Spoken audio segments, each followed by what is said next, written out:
Francesca Dayrit. I'm 20 years old, I'm a student, and I am affiliated with the Bosconian Tamasian Youth Movement. The Bosconian Tamasian Youth Movement is a student religious organization in the University of Santo Tomas, which aims to bear witness and uphold the teachings of both St. John Bosco and St. Thomas Aquinas.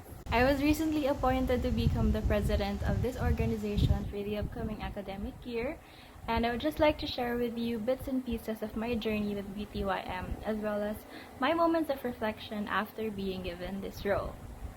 Now, I joined BTYM when I was a freshman, and what attracted me to it was the thought that I'd be able to play football in college. But other than that, I was not familiar with the culture of the organization. I didn't know about what I was supposed to do as a member. I wasn't even sure if I was going to be an active member or not. I felt clueless until one day we had an activity and I was able to listen to my very first Goodnight talk. And that's when I realized that being here is more than what I expected. I was able to meet new people, I was able to engage in a lot of activities, and I realized that I found a home and I found a family within this organization, and that made me feel very blessed.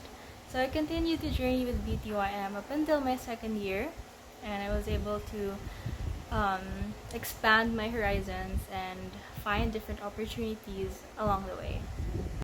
Just recently, I was appointed to become the president of BTYM, and as excited as I felt to be able to play a huge role in upholding the teachings of St. John Bosco and St. Thomas Aquinas, I felt an overwhelming amount of fear.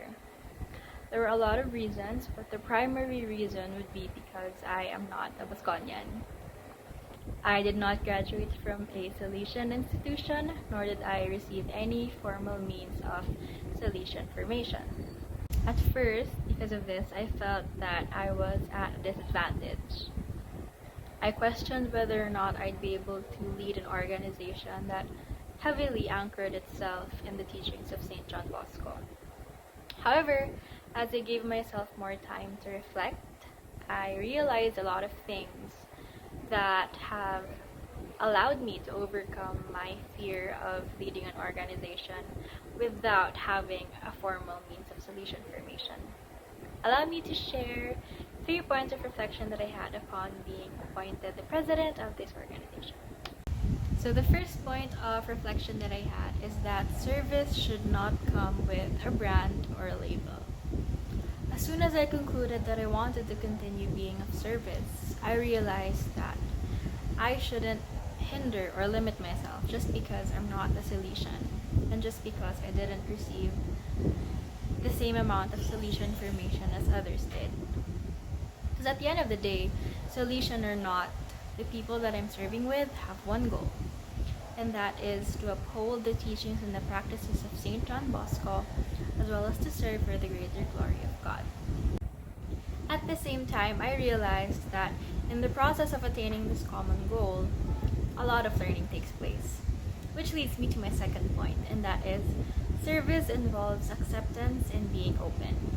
And in my case, one of the greatest things that I've ever accepted into my life is the Salesian spirituality, as well as the teachings and practices that come with it.